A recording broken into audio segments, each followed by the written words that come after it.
Can you hear the music, Jakob? No, really. I hear it like pixelated and very faint.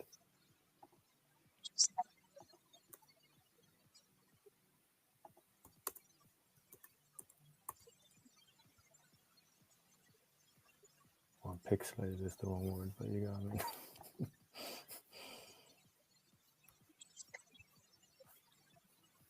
Jakob? Yeah. Can you hear the music? No. Can you hear me? Can you hear me?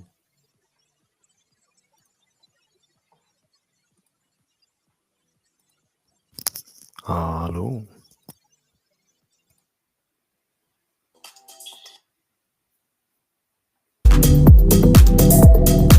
Jusqu'à l'infini.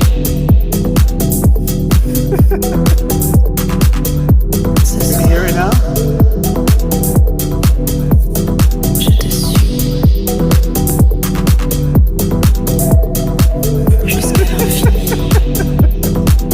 And where are you getting these effects from? Ce soir, Baffle, mate. je te suis. Jusqu'à l'infini.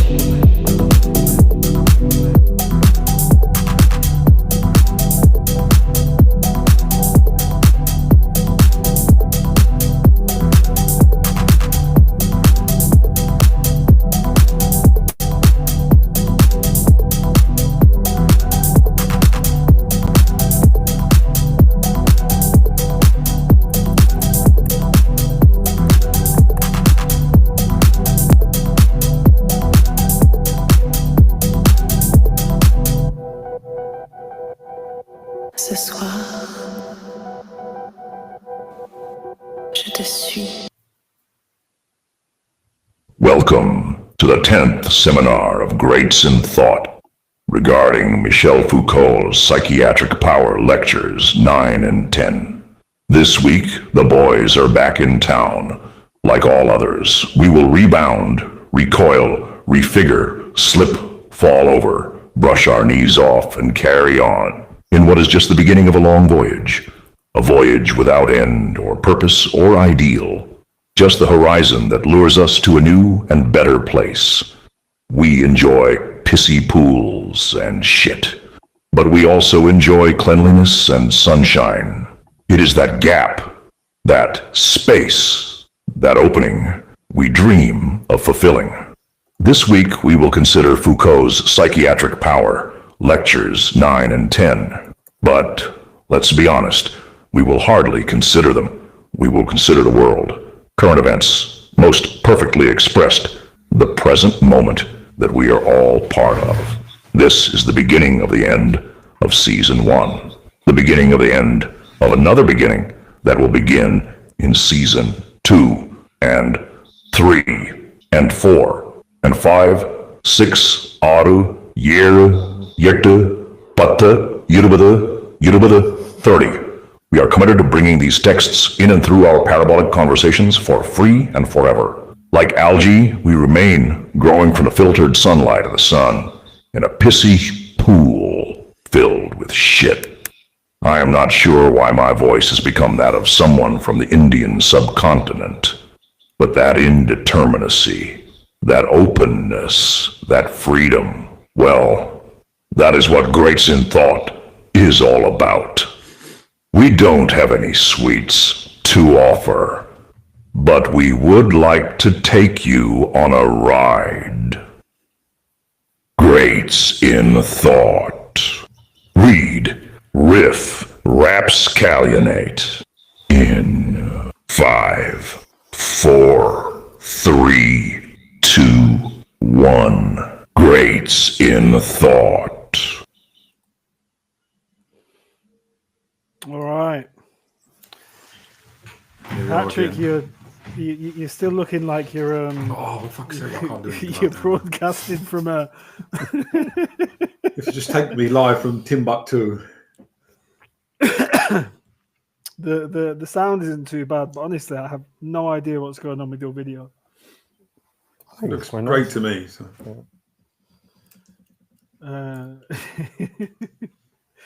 Or maybe we can re-upload this one later.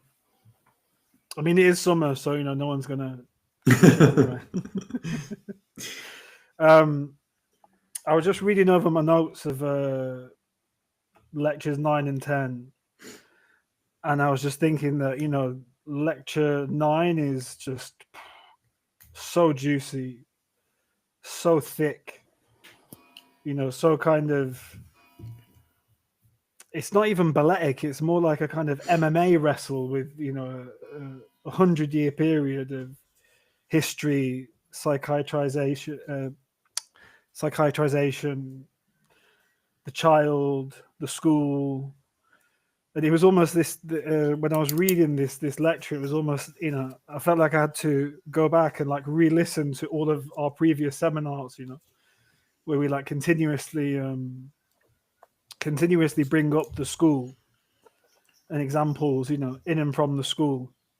And it's quite interesting. I forgot about, because I haven't read this text for like 15 years. I forgot about this maneuver that Foucault makes into the school, and in and through this notion of like the generalization of idiots and imbeciles. So I thought that we should just focus on lecture 9 today. Because in lecture 10, when he goes on to talk about begins to talk about like the confession, general reflections on the notion of truth, I mean, that's a that's a conversation. But yeah, I just thought that the lecture 9 was so rich, and also the way that he's considering different periodizations, and then he's making this kind of bifurcation of, on the one hand, theoretical discourse, on the other hand, kind of institutionalization and disciplinary power, and then he brings in the school as an example of kind of inestimability, of a place where the residuals are kind of marked out and pointed, and he's like, yes, that's true, but it doesn't concern the period that I'm actually talking about, which is far more complex. What I found really interesting about this lecture in particular was this remarkable way that Foucault can talk about these texts by Seguin, Esquirol, in these various kind of traitements de imbécile, idiote, etc. And they just resonate so strongly with the present, and the kind of present, which is a way that me and Patrick always talk about words and use of words, the kind of ordinary everyday use of words. I found it to be like a remarkable instance of where Foucault is talking about something that's so foreign and so distant, but then the contemporary and the present bears so many kind of hallmarks or traces or appendages of these past moments. So yeah, I mean, I've got loads of stuff to say. I think this lecture in particular is just insanely rich, insanely full. I don't know what you guys were thinking of when you read it. Jacob, you want to go? No, go if you have something. I'll hop in. Yeah, well, I feel like I was sort of like a maelstrom of thoughts. I don't even know really how to like organise them or put them into some sort of adequate sequence. But we may as well just hit off with this like big concept of development that he introduces. And I just thought like obviously development relates to the two things you've been talking about now. So development then becomes like an alibi for disciplinary intervention. So if you say, that a child's development is not like adequate or in line with the norm, or, let's say he's not keeping pace with his peers in terms of development, or he seems like he's developing into something which is not going to end up as this kind of like idealized adult that he's supposed to be developing towards, then this justifies a certain kind of intervention by psychiatric power. And then this individual, the kid who fails to develop, is like the kind of the site of these kind of like experimental disciplinary methods. I thought that this is like the kind of subject matter. But then I thought, okay, well, what's the problem with like, or what are the features of this concept of development? Like, what is it? Like, what kind of development are we talking about? And I kind of like split it up into 4 different categories. One is it's always a sort of like, it's always, how should I put it, measured in accordance with a certain kind of performance, or measured in accordance with the ability to perform on demand, a certain kind of like willingness to turn your skills into a moment of performance. And like you can think of like reading levels in schools. Okay, so you've got in reading levels like split up into age categories. So like there's like huge anxiety about this idea: is my 8-year-old now reading books for 8-year-olds, or is he only capable of reading books for like 3-year-olds or 6-year-olds or something? Yeah, or is he like ahead of the curve? And the cause for like getting the champagne now, he's reading books for 10-year-olds. And this seemed to be like an incredibly like soulless, spiritless, Philistine way of understanding reading. First of all, it kind of reduces reading to technical proficiency, a sort of real like vapid technical proficiency, because all that matters here is whether he can actually sort of like process these words, process certain kinds of compound sentences, or whether he has the ability to be able to decipher a complex vocabulary, and has nothing to do with like the more important aspects of reading. I don't know how to put it, but they're sort of like the transcendental aspects of reading. So reading as adventure, reading as discovery, reading as enrichment. And it's all about like, basically, can you perform this technical skill? Can you perform this kind of like mental acrobatics? Or like with writing skills, for example, when they test writing skills in schools, it's all about, can he deploy a particular grammatical mode? Does he understand how to use a particular grammatical mode? Has he used all the different types of punctuation? And it has nothing to do with the cultivation of eloquence, or does the writing have a certain kind of like charisma, or is he able to a kind of produce epiphanies in his reader? It's all about like, I don't know, part of me wants to say it's a kind of performativity, and the other part of me wants to say it's a kind of functionality. Like when you test, like just a second ago when you asked me to test the internet to see my the performance of like my Wi-Fi. It's a bit like that's the kind of test we subject kids to. What's his upload speed? What's his download speed? So let me try and like capture this in terms. There's a certain kind of hyper-real perfectionism. So we don't actually care whether he's a changed man when he's finished reading that book. We don't care if he's like discovered his vocation in and through the reading of this book. What we care about is whether he's reading at a certain level. Or like my boy Victor, he did like really badly on this reading test, and I found out like what is the reading test about? And it's about how many books you've read in this like 20-minute interval, every day at school. And I said, how many did like the person who'd read the most read? And he said, well, she'd read like 16 books. And I said, how many did you read? And he said, well, I just read 4. And he got like, and you have to answer these questions afterwards. He got like all the questions, like pretty much like 97% or something. And he was just like, well, I read slowly. And I was like, who cares then? And all these other kids are getting rewards for having like, sort of cannibalized their way through books, gone like the hungry caterpillar, through like 16 books. And he was just there in the back reading slowly. It's quite strange to think that that's seen as something sort of like in a pejorative way, something like negative, as a failure. And I was trying to relate this. Sorry, go on. Yeah, you can interrupt there if you like. No. I was just going to say, because it's this this really important distinction that he introduces you know, in the specific period that he's considering, at the beginning of the 19th century, between idiocy and retardation. And so, you know, so what you're talking about applies to the, you know, the kind of like retardation, right? Where the norm is the other students, is the kind of, you know, progress, gradation, the performativity of, you know, the cohort that you're in.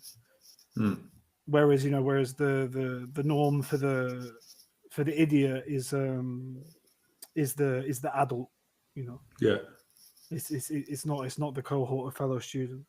Yeah, like he failed to make it to adulthood, basically.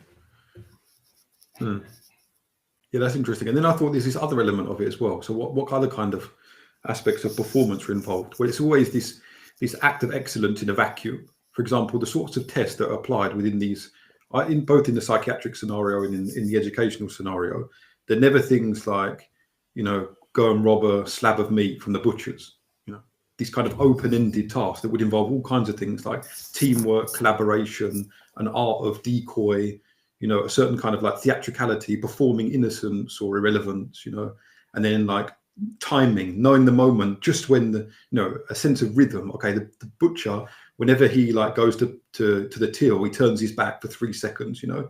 I reckon I can jump in over the counter within those 3 seconds. I hide underneath the desk, you know, and then when he goes back again, I nick the slab of meat and jump out. You know, there's a kind of like an athletic timing involved in that kind of thing. And you don't actually know what skills you need, you know, or the ways in which you might fail the first time and think, shit, you know, we need to do that again this time, you know. Can't go back into that butcher's though, because he hates us now, you know. He's got his, you know, wife on the doorstep with our picture in her hands, you know. So there are never things like that. Or even like climb a tree. Like just think about like the arboreal idiosyncrasy of a tree. No tree is like the same as any other tree. So it requires you to maneuver your body in a completely radically different way. You know, okay, shit, I've got to kind of like leap. If I can scuttle up that trunk, you know, I can leap from this branch to that branch and so on. But that one I'll have to kind of pull myself up. How will I do that? You know, there's a kind of like it's an idiosyncratic, utterly unparalleled, unprecedented test provided by, you know, this idea of climbing this particular tree. But they're always so the performances are not like that. They're always set piece performances. So it's like the sort of thing that I remember doing when I went to, like in sports, like, you know, okay, we're going to do a particular test for agility, you know, or a particular test for strength. Strength is about like pushing things upwards, you know, with your shoulders. And agility is like running from this cone to that cone and so on. And endurance is like, you know, a 2-mile run round the school or something, you know. And afterwards, you see like these kind of general transcendental categories. They are basically operationalized, you know, turned into, okay, what was my quantifiable performance on this particular task? You know, I can just imagine like parents of the future looking up, right? You know, what's the average time for an 11-year-old in the 100 meters? You know, it's 17.87 seconds. Well, down to the track, boy. You know, we're going for a run. This kind of thing, like, you know, what would that actually show? How like, it's kind of absurd, farcical to think that there could be, the government could issue a national average for the running of the 100 meters, you know, for 11-year-olds. But it's like, you know, that is roughly the kind of the form of knowledge within this kind of disciplinary space. Anyway, so that's just this element. I've got other things to say about that, but that's just this element of performativity. But there are loads of other elements as well. Like it's an individualistic idea of development as well. We've talked about this many, many times before, about the way in which all that matters is your particular exam results, you know, about how, you know, your or like a really good example is that thing that you showed me the other day, Luke, about where there's like this sort of catalogue of a young boy, I think 2-year-old's performance in nursery, okay, in which there are pictures of him doing certain tasks, you know, and then a kind of like caption or description of what he's done. Like here, you know, little Jimmy is improving his motricity skills, you know, and that's how like this moment is framed. But what the individualistic element is the fact that the faces of the other kids in the background are blurred out, you know. So he's stuck in this little like solipsistic world of performance, of individualistic performance, and you can see also like there are lots of, think about like Montessori and other kinds of like psychologist tests. They're always about it involves a certain like mutilation of the concept of play. What is play? Well, play is fundamentally something you do with other people. But if you're reducing play to a sort of test of developmental levels, your questions are going to be like, okay, well, when he plays with his toys, does he use noises or voices? Does he tell stories with his toys? Can he fit those like shaped blocks inside the correct shaped holes? And even if you are talking about, is he now playing with other kids? Those other kids are kind of anonymized and reduced to a sort of like function or dimension of solipsistic achievement. Yes, he's achieved, he's like reached that checkpoint, Yes, he's succeeded in playing with other kids. All right, well, we can get rid of the other kids now. He's done that, tick off the list. And so I think there is this, again, in this concept of development, there is fundamentally this individualistic dimension. I mean, I'm going to stop there. I've got two other dimensions, but we'll probably come back to them. One is this like the normative dimension, which is like incredibly rich, and in fact, it's probably the most important because, just a little thing like from my sister's experience with a kid, like, apparently there are these sorts of masseuses, a sort of shamanic, chiropractors, who if your kid has a certain like lopsided head or I don't know, eyes that are too far apart, he kind of swoops into the rescue and performs this kind of like demonic rite where he massages, he like bends a kid's neck for about an hour in the midst of the kids screaming to eventually give them this kind of like normal shaped head, or eyes that are not too close together, reducing his chances of being a criminal by 73%. And so there is it's a very weird practice. And I was thinking, why is this so awful? Why is this so like gruesome and sinister? Well, it has to do with the fact that there's a certain kind of verve and vitality to weird faces, to like physical quirks. Like some comedians are only really funny because once upon a time they had a kind of like a lazy eye or something, or a lopsided head, or bunched in shoulders, and everyone started laughing at them, and they thought, well, I might as well make the most of this, and they turned their whole life into a sort of comic performance. And even there's a certain like strangeness of look that can correspond to a strangeness of destiny. I don't know, like when I'm attracted to a girl, I'm very, very attracted to this kind of immaculate face. In fact, it's like a turn off. You don't know what to do with it. You just sort of slip past it. The eyes have nothing to rest on. I'm often more attracted to a certain kind of like strangeness of face, which makes me think, okay, there's a chance that this girl somehow exceeds this kind of like the beauty contest of the kind of like dating life has turned into, and that she's lived on the outside and therefore been touched on that life on the outside, changed by it, and so on. And if you want to get rid of any feature of your kid that could possibly turn into like ugliness or weirdness, in a way you fix their destiny as something like homogenized, something without that kind of like the beautiful gamble of mortal life, like who the fuck part of who we are is this face, and how other people respond to this face. And I was actually, I was thinking recently, I was going to speak to a friend about how to get it done. I've always said that Keir Starmer both looks like and is about as useful as a fucking garden gnome. And so, I thought it'd be really funny to, to kind of, I mean, there must be some kind of like AI or CNC way to do it to have like a little garden gnome with a little fishing. Yeah, I can imagine it straight away. Right? With like Keir Starmer's face on. And then I thought the other good one, the other kind of like ultimately plasticine figure in British politics is Wes Streeting, and so I thought a kind of a dildo with like Wes Streeting's head as the as like the end of the dildo. I thought these would be like great products. Because we were talking the other day. I mean, to go off topic slightly, but we were talking about Angela Rayner and Rachel Reeves and how that they are these ridiculous, kind of like parodic characters, like something from Wallace and Gromit. I mean, there was another one with Rachel Reeves the other day where she'd gone to make some political announcement and performance at some kind of factory, and she had these like big like scientific goggles on. it's just one of these things. It's like, why are you doing this? What's the kind of performative thing? But I wanted to because this thing about like kind of gradation, development, it applies more to his notion of of retardation, whereas most of the lecture actually focuses on this notion of idiocy. Yeah, that's true. And I found this relationship between idiocy, delirium, and dementia to be like really fascinating.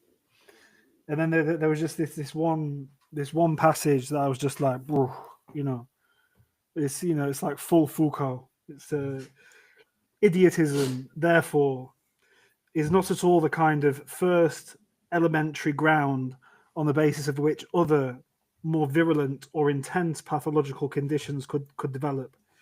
It is instead the absolute total form of madness. It is the vertigo of madness turning in on itself so quickly that none of the elements or of the beliefs of the delirium can be determined. It is the non-colour produced by colours whirling on themselves. It is this effect of the onnubulation of thought and even perception, which is defined in idiotism. In this period, it is nonetheless thought of as a category of delineation, despite the absence of the symptoms. This, more or less, is the hastily reconstructed history at the end of the 18th century.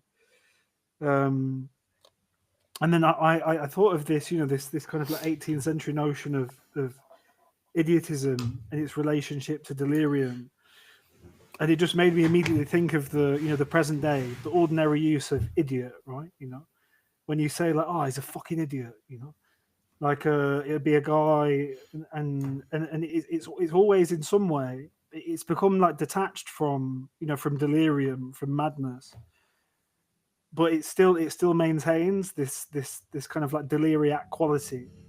It's like a semiotic caesura, and then also it's related to danger. So someone's an idiot if they like cross the road when the light's red, or someone's an idiot if they try and do something that's beyond their ability.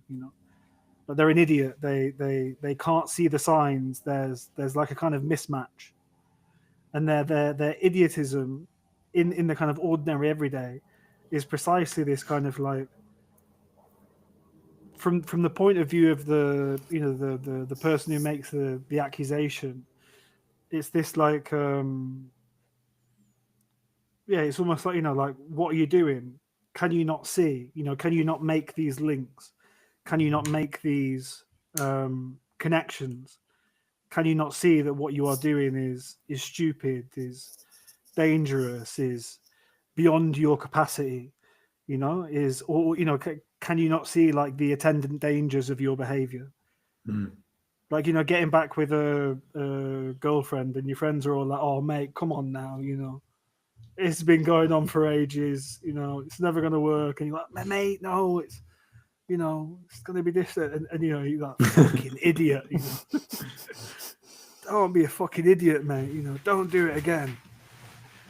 And so it's interesting how the way in which he kind of constitutes idiocy in relationship to delirium, somehow like that has carried its way into our like ordinary everyday use and sense of the term. One thing just there, because I think it goes here.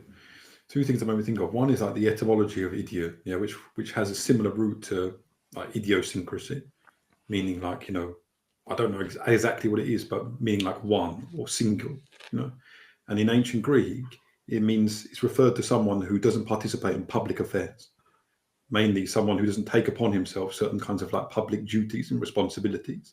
So therefore, I don't quite know, but like my guess is something like either he's someone who's incapable of it, or he's a kind of someone who's refused it, so who lives like a kind of hermit.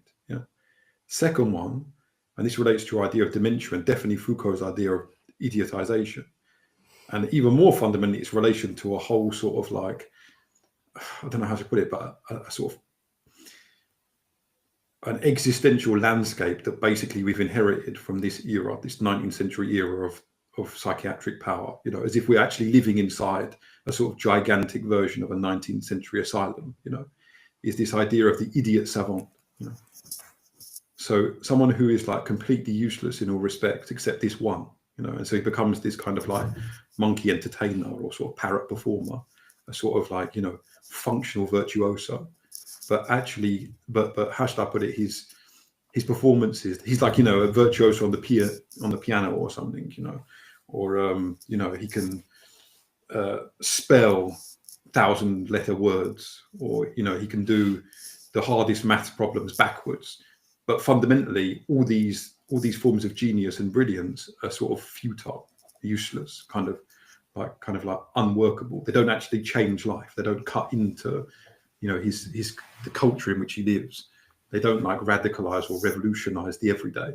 They exist on the outside. So again, he exists kind of on the outside, you know, again in this kind of idiotic form. I don't have any conclusions to make. I just thought maybe that kind of enriches things a little bit. What do you reckon, Jakob? Many things. Well, right now I'm thinking about autism. I mean, which is something that, of course, Foucault doesn't talk about here, but which is very related, and we could talk about that for a long time. Maybe just to sum up some stuff, like I thought. I mean, so we go from the kind of imbecile, idiot, retard, and then into the abnormal child, right? And abnormality. I'm just going to read out like a few sentences that really, I thought, kind of encapsulated this in various ways. But first also, and maybe this goes for later, we can go into this more later. I think this is the first time where Foucault brings up this idea that, okay, so the kind of confinement of the mad and the kids and all of that, what happens now, kind of serves to release the parents for work. And I think so far we haven't really, and maybe he's made this kind of analysis a bit before, but I feel it's the first time where it's brought out, and he goes over it. And then of course we have like pedagogy, these kind of special schools for the special kids, and then how they also end up in psychiatry because they are abnormal, so they need to be contained. I mean, yeah, lots to say about that, about autism as well, and maybe autism today also. I feel, I mean, if we kind of go to today, I mean, we have a very different discourse, right? We're in this kind of savant way. Well, I'm not super updated with the neurodivergence, but I feel there is and I've spoken about this before, but this kind of idea today of the hidden potential then in autism. I mean, if we go from like what Foucault does, or you know, states early, like Escurial says that, you know, like idiocy is not a disease but a condition in which intellectual faculties have never manifested or are never manifested. And then we go to the retard, you know, just a little bit slower, and then the abnormal. But whereas today there seems to be quite the flip. I don't know, for example, a friend of mine works, I don't know in what level the research is now, but works to kind of predict autism in kids, but doing it with like kids that are, I think, 1 to 2 years old, which is kind of super connected to this, I think, but like from a neuroscientific point of view. Also very interesting if we would kind of continue the genealogy to today. Well, that's kind of what I had. It'd be interesting to know how he does that. It's apparently something with geometry and shapes. It's about like the reactions to shapes, and it's something very kind of elementary that you do with the cubes and forms and stuff. Yeah. Don't know much about it. I mean, it sounds you know, it sounds like this. To me, it sounds like quite terrifying. You know, this idea that, you know, that because you know, to me the I think you could make like a broad point about what Foucault is saying here is that these categories are kind of completely political. So they're related to like a particular political economy, a particular period, and that will come much later in his work, and he's kind of absent while he's examining these like dossiers and patient files of like Pinel and Séguin, Debuisson, all these people. But it was funny. I wrote here. I was like, history does not repeat, but it rhymes. And then I had dyslexia, ADHD, Jamie Oliver diagnosis, living one's diagnosis.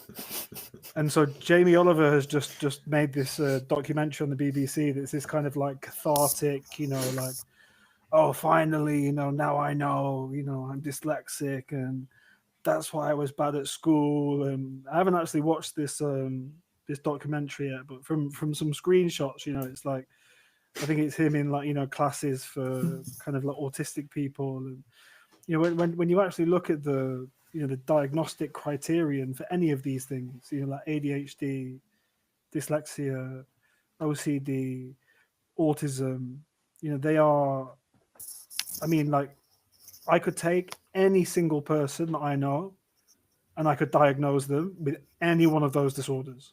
Yeah.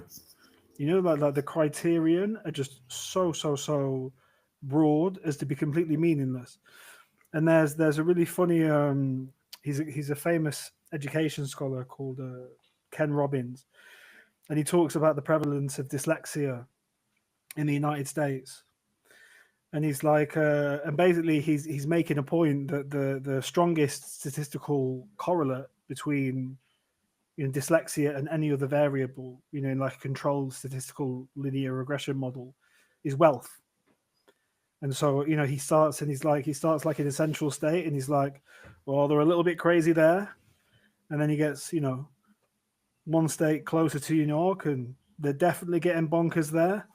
And by the time you're in New York, everyone's lost their marbles, And of course, because what these diagnoses do is well, it's much more than it's much more than freeing the parents from certain forms of care and allowing them to work. It's also there's a hugely kind of rich social thing, about, oh, he's like that because he's autistic. Oh, he's like that because he's dyslexic. So if you think of like, all of the operations of power that are like characteristic of the school, and the way that these diagnoses like kind of free you up from certain kind of obligations, lend you certain kind of privileges and graces. And to me, like, I personally, I think that they are all completely spurious. I think the whole field is, apart from a very small proportion of people. I think it's a bit like glute analogy. Like there is a very small proportion of people who have celiac disease, and then there are a bunch of hypochondriacs. Or there are people who, for some reason, they have some relationship to food that manifests itself in and through. Because if you just think about it, right, if like gluten intolerance was a thing, we would have read about it, because there are thousands of years of literature of societies that were based on bread.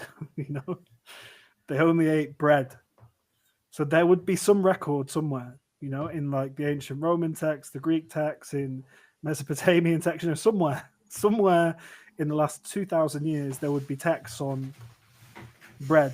There's this Uncle Roger joke about it. Uncle Roger, the guy who does the fried rice thing. And I won't do the voice, but it's like, you white people, you're allergic to everything.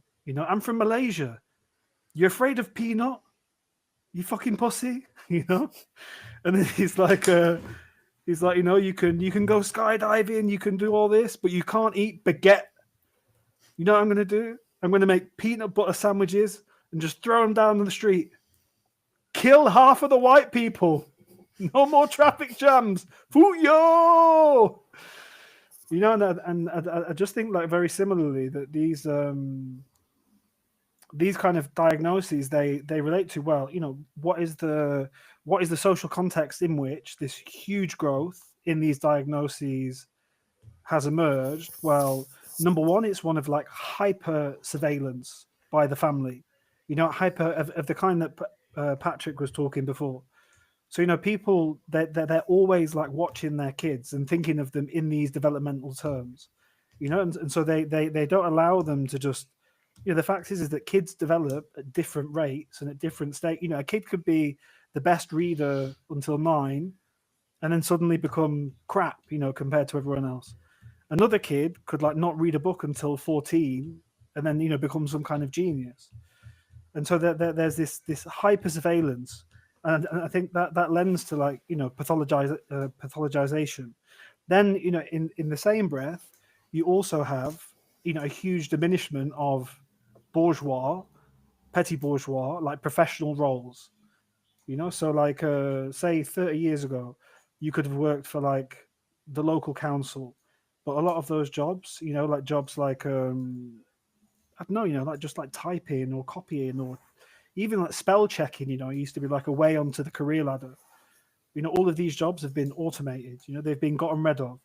They've been, you know, like if you go for like unemployment insurance now, you know, you don't have like a benefits advisor who, you know, understands like the job market and, you know, understands people, understands development. No, you have a person who has a flow chart and they just administer you to the flow chart. You know, it's this kind of like already AI thing. So like, so many jobs have gone. At the same time, well, what's happened is there's been huge grade inflation and a huge increase in the amount of people with certain kinds of qualifications. So you have this incredible rise in competition.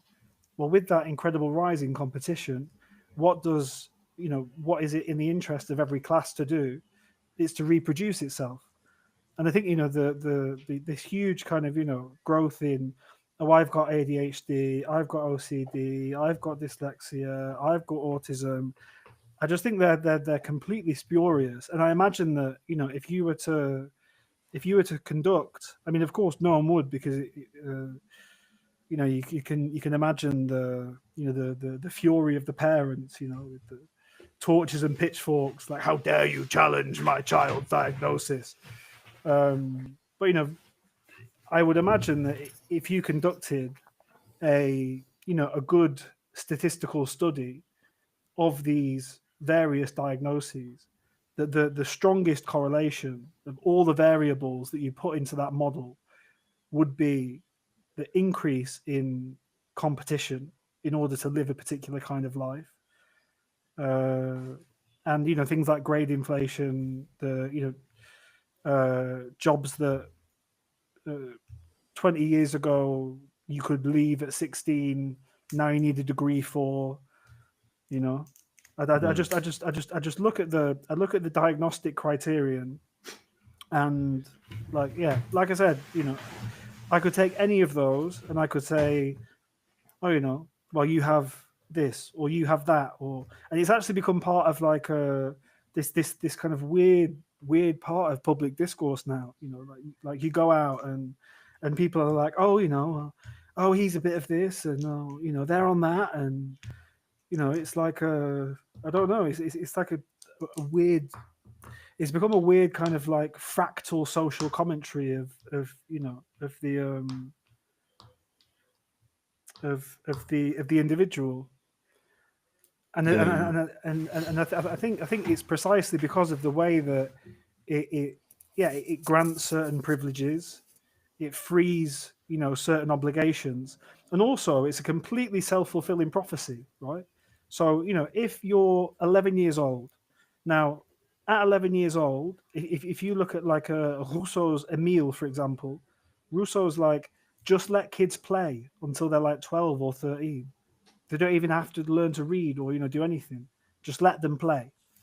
Now, in our system, you know, that Patrick was talking about of gradation, you're 11 years old, and then you're struggling with reading, and you have a kind of ambitious middle class parent, and they're fretting, because you're at the wrong reading level. Well, they go and they either get like a diagnosis from the school or from the state, which is more difficult to get, or they go and pay a private physician who's basically kind of corrupt and will give them the diagnosis that they want. And then it's fine that that little Timmy is not doing too well in his reading. It's fine that he's not doing too well because he's got dyslexia. But the thing is like developmentally, if he didn't have that that kind of appellation, if he didn't have that diagnosis, well, he might go on to develop to be a brilliant reader like 2, 3, 4, 5 years later. However, because of this diagnosis, what is the kid? What is the kid's relationship to literature and to words going to be? Well, it's going to be one of, I can't do it. I can't do it because I'm dyslexic. And it's the same with with ADHD.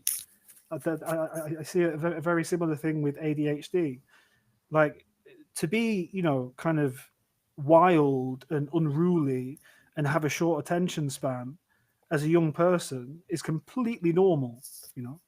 Like, the weirdos are the kids who like sit in class and listen to the teacher and do their homework. Like, they're the kids who should have a diagnosis, not the ones who are fidgeting and faffing and But then as soon as you give the kid this diagnosis, then it becomes this kind of weird self-fulfilling prophecy, because then they, rather than thinking, okay, well, maybe this is something I can improve, develop, change, or they have a greater or lesser degree of choice, or rebellion or acceptance or whatever.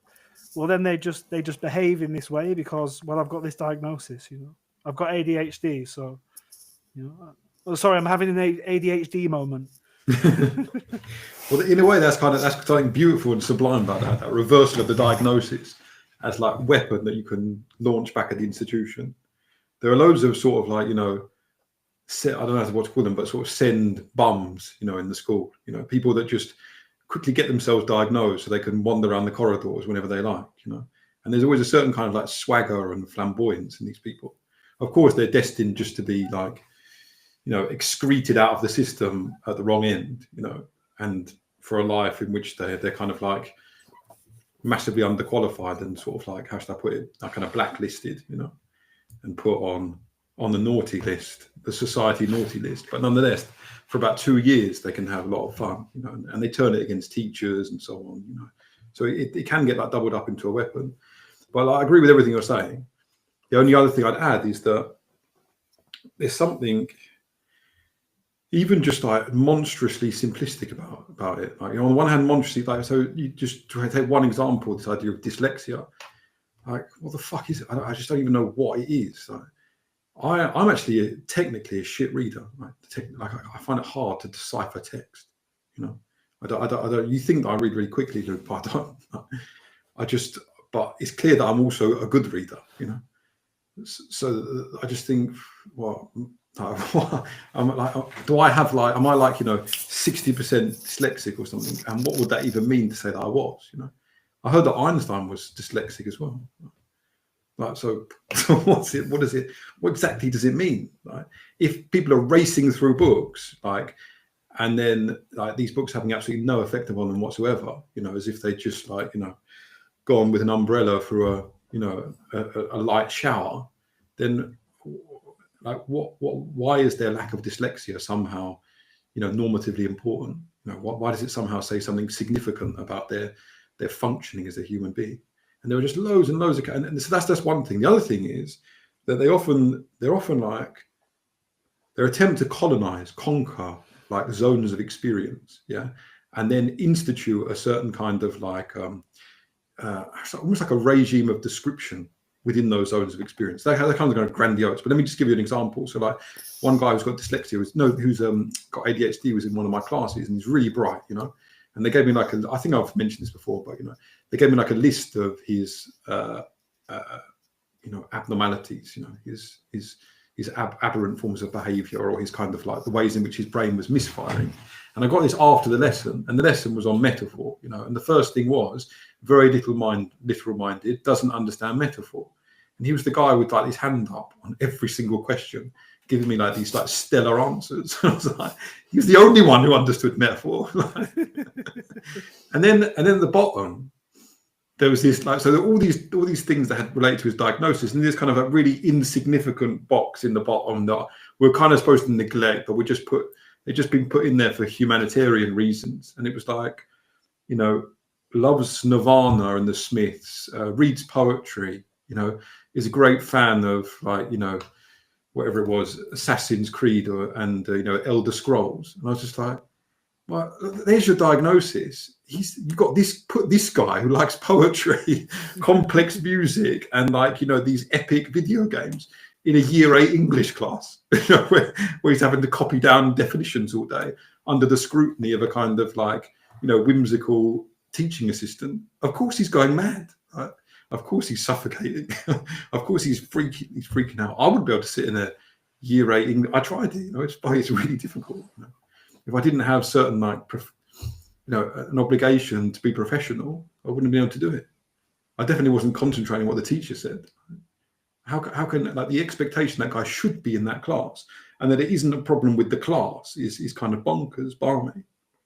And like, there's another thing, like people are like, oh, you know, Victor, my son's too agitated, like, but then it's just like, well, what you've done is you've set up a certain context for the test, yeah, which is kind of biasing your results. So you see it in school all the time, like, so you get something like, okay, what we're going to do, we're going to see like if this child has good self-control, okay?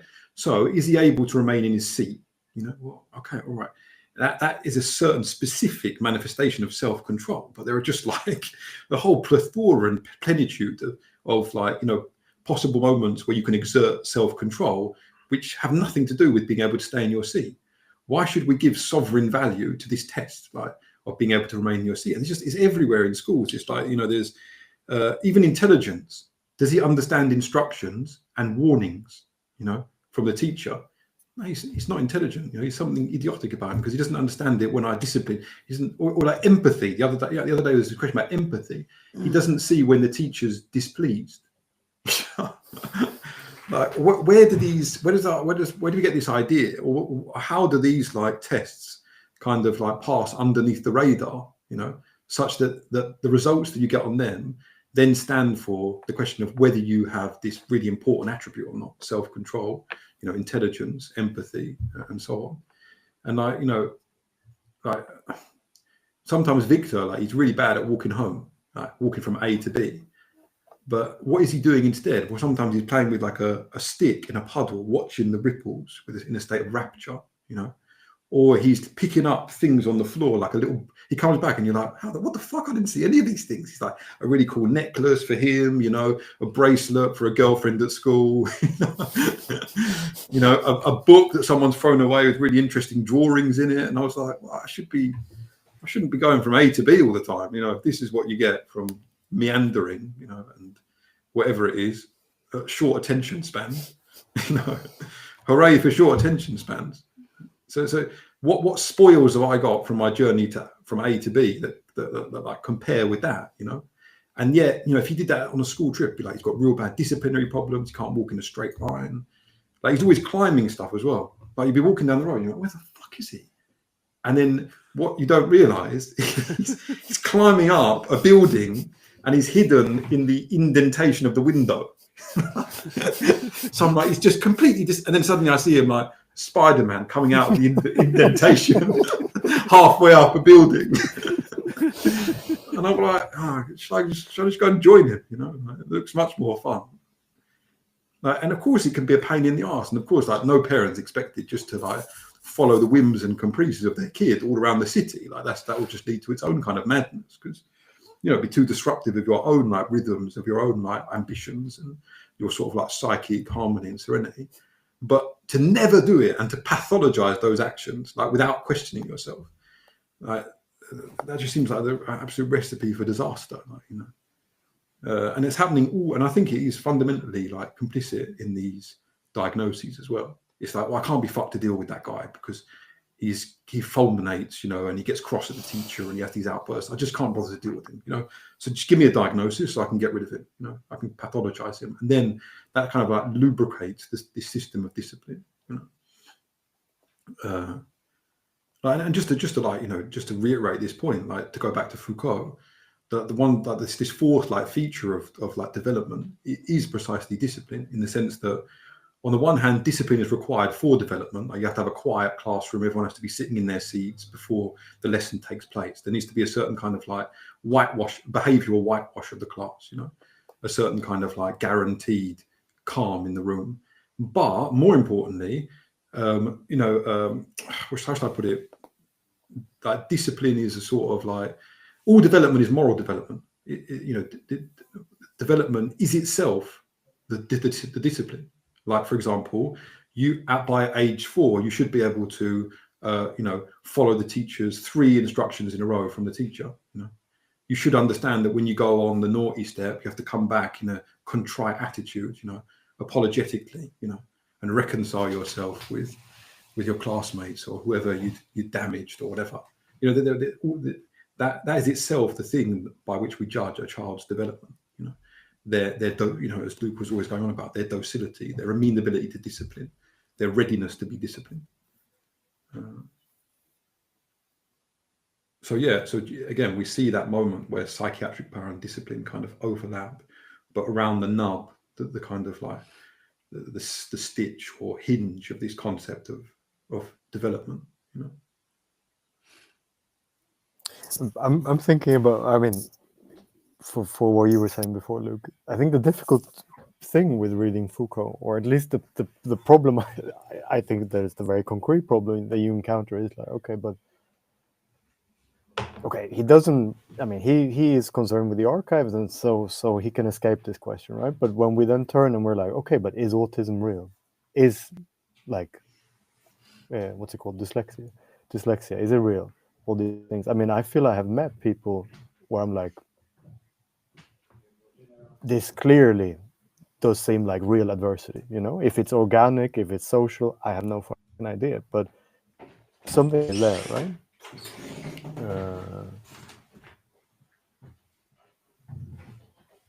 What do you mean? I've got an intruder. And all right. No, but you know what I mean. I'm thinking about this also in relation to instinct. Maybe it's interesting to go into that later. But I'm interested in what you're thinking, Luke, because to me, clearly, I have met people where I'm like, okay, I had a friend, for example, he did 2 masters, both in practical, I think, and theoretical, at least that's what they're called in Swedish, philosophy. And he was dyslexic in the sense that he could present a paper and it was so full of spelling errors that it was difficult to read, but he knew that it was probably like this, but he couldn't correct it. And this guy could read, like a lot of shit, and he had no problem to kind of go through university, but he just, without spelling correction and this kind of things, he couldn't just write a text, for example. And there I'm like, sure, we can, if it's social, if it's with development, if it's organic, I don't know, but I'm like, it's also, for me, it's a tricky thing, because it when we do diagnose, and when the kind of structure of diagnosis is in place, do you abolish it? What do you do with it? I You mean, got what I mean? Because I do think there's a real problem. ADHD, I think, is difficult because this is such a kind of crazy diagnosis, and it's been kind of floating out. Some of that goes for autism as well. But dyslexia, I'm like, wow, that one is not as vague, I would think. I mean, I think it's very difficult to speak about a particular case, because like I said, these things become very much like self-fulfilling prophecies. So what I always think is, okay, so what's the point of the what is essentially, it's like this thing that Foucault says, right? There is no form of exclusion that is not a means to include, So, dyslexia is kind of a pathologization, in the sense that there's some developmental problem, or like a problem with the mind, or problem with the brain, or there are various different lenses, paradigms through which you could look at it. But in the end, it's like, why does it matter? Like, why does even something like spelling matter? Why does in my creative writing, I intentionally kind of like abolish formal grammar, because formal grammar is an artifact of colonialism. But let's take autism then, because maybe it's more interesting. I think ADHD is a fucked up diagnosis. We can debate about that, but autism is different, right? Because here we encounter kind of hard problems. All right, someone cannot decode what the other person says, and other people can decode it, right? But what I think is that whenever I've heard like neurologists, neuroscientists, or doctors specializing in the mind talk about autism, it always seems much more extreme than anything I've ever seen under the name of autism. It's a bit like when my friend would like lampoon and satirize people when people first become like philosophers, they use like tricks of logic against their friends, and they kind of like exult and revel in their argumentative victories. Well, doctors have like similar versions of this when they realize that very ordinary words crop up again in a medical context and have kind of like radically different meanings. So my friend always used to like hate this idea of shock, because shock in medicine means something very particular, and it's like something near death, basically. It's kind of like shutdown of the body in a whole variety of ways. And when I listen to someone like Ian McGilchrist describe autism, I'm like, this is not the thing that all these people are coming out of the closet as always having had. I've never had any friends, and now I know why. I'm autistic. No, autism is like a dysfunction of the right, like significant dysfunction in the right hemisphere, which actually and it can be assessed in a variety of ways in like brain activity, I think in and through like the work of certain neurotransmitters and stuff like that, and actually involves a kind of like inability to do certain things, like even see when any emotions in another person, and a difficulty in being able to draw stuff that isn't highly abstract, or hieroglyphic, but that's kind of has like texture and sensuality and sumptuous detail and things like that, which is why you get this association with autism and like being mathematical whiz kids, because the rest of the world almost like dissolves away, doesn't exist for that person. So I think there are like, maybe there's, I can't like speak as authority on this. Maybe there's a big gap between something like technical that can be called autism within a certain like scientific or medical context, for people who are like elite thinkers within medicine, because they do exist, yeah. And then this other thing that's the kind of piece of political machinery or equipment, and that's why you get the invention of this idea of the autism spectrum, that means like, you could have a bit of autism, but actually a bit of autism is an incredibly normal thing. Like what, do I acknowledge the humanity of everyone who's sitting next to me on a bus? Like what not? Do I shudder with grief like every time I hear some atrocious news story? No. So a certain kind of amount of repression of like emotional response is kind of like normal, and you can imagine being pushed to a certain degree where you're like, fuck, I've got an overload of like stress here in relation to my kid. So momentarily I like dysfunction in relation to my kid. I can't show him empathy now because it's just too much, So, and again, that's also normal, right? It's normal to be bad at empathy periodically, temporarily, at intervals in your life. So it's a bit like, that thing about policing the crisis. There's the question of whether the crisis exists or not, and then there's the question of the way in which the crisis is represented in and through like, you know, the media or political action, or like, you know, a spectacle of concern or whatever it is, you know. And here in the medical context, like if you've got two versions of that, one is the relationship between the disorder and then the way in which the diagnosis, you know, and maybe like Luke said in the context of, you know, gluten intolerance. And the other thing is that, okay, you can look for things that are going on inside someone's brain, and you can see the physical instantiation of any one of these diseases, but that doesn't tell you anything about the etiology of that disease, you know, where it came from. Like take depression, for example. You can have depression purely on biological terms because, you know, you're not producing a certain, like, you know, hormone, or you're not producing excess of, like, you know, cortisol, whatever it is, you know, or you're not producing enough serotonin, you know, like, or you can be not producing enough serotonin because you've just suffered something in your life, you know, or because you feel like useless and pathetic and just like a complete outsider with respect to the world, or because you shut yourself away and endure the kind of like pointless loneliness for too long, you know, whatever it is. And then, but looking at the brain, you see the same thing in both those circumstances, you know, whereas the etiology is radically different. So, like, you know, these are some of the things that, like, you know, I think, you know, respond to what you're saying, Jakob.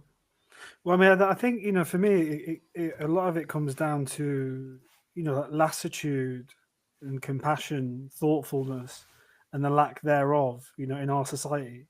Because we live in a society of like hyper normalization in and through, you know, the immediacy of information, and there is so much less space, you know, precisely because, ironically, you know, precisely because of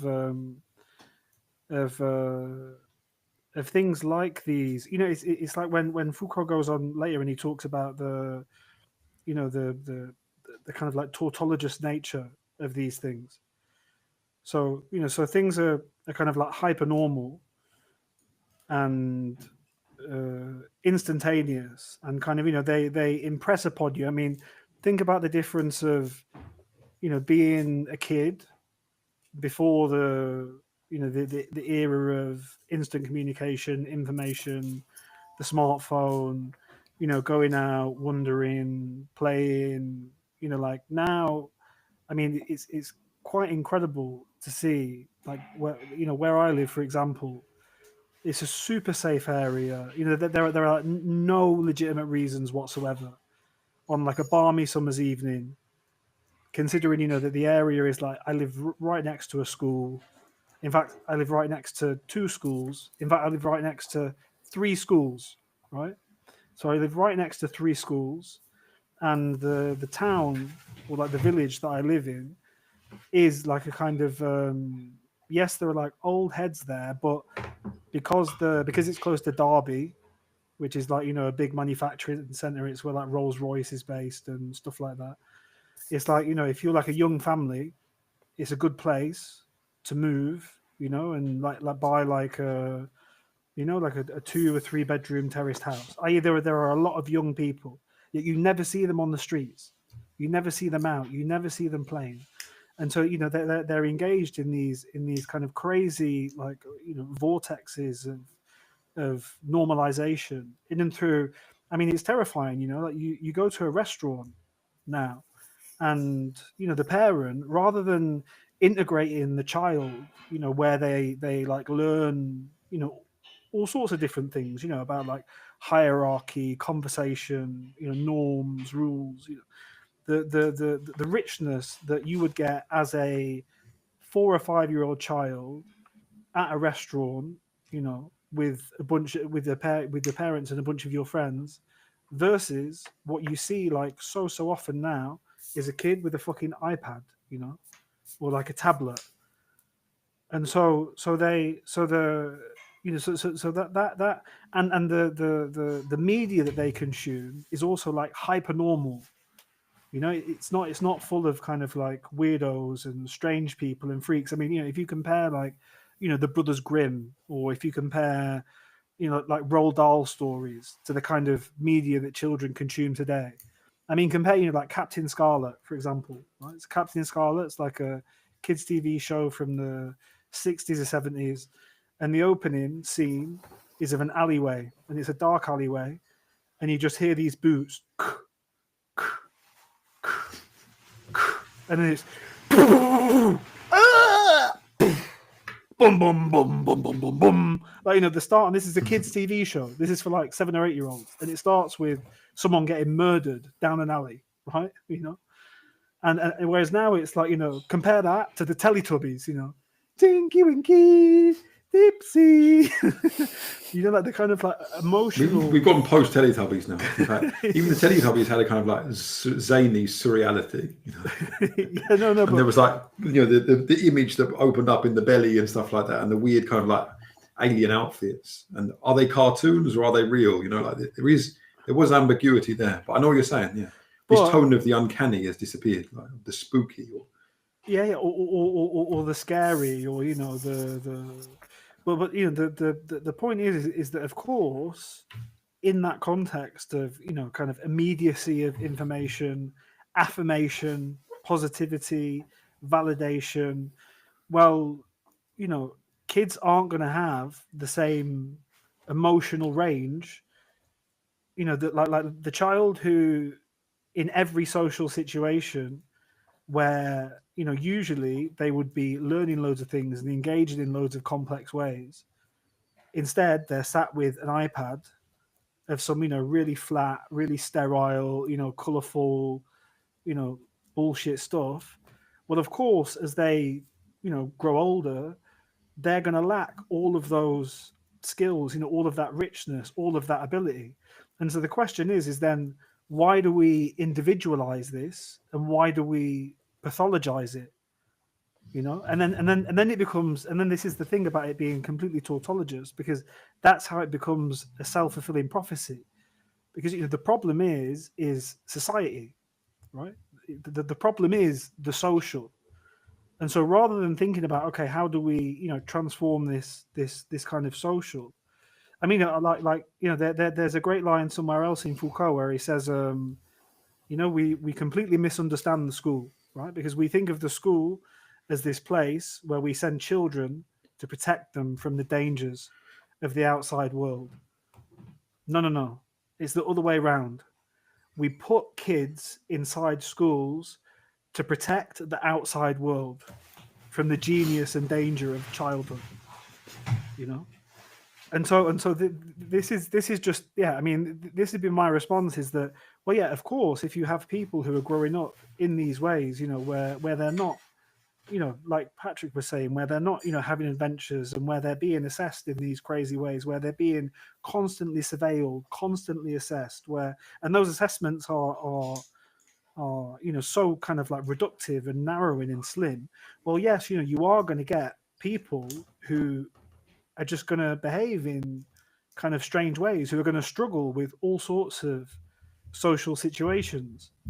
But then it's not that individual is autistic. It's that our society has become so hyper-normalized that it's kind of crushed and condensed and compressed the range of, you know, like emotive or intellectual or physical expressivity, or, you know, joy or playfulness.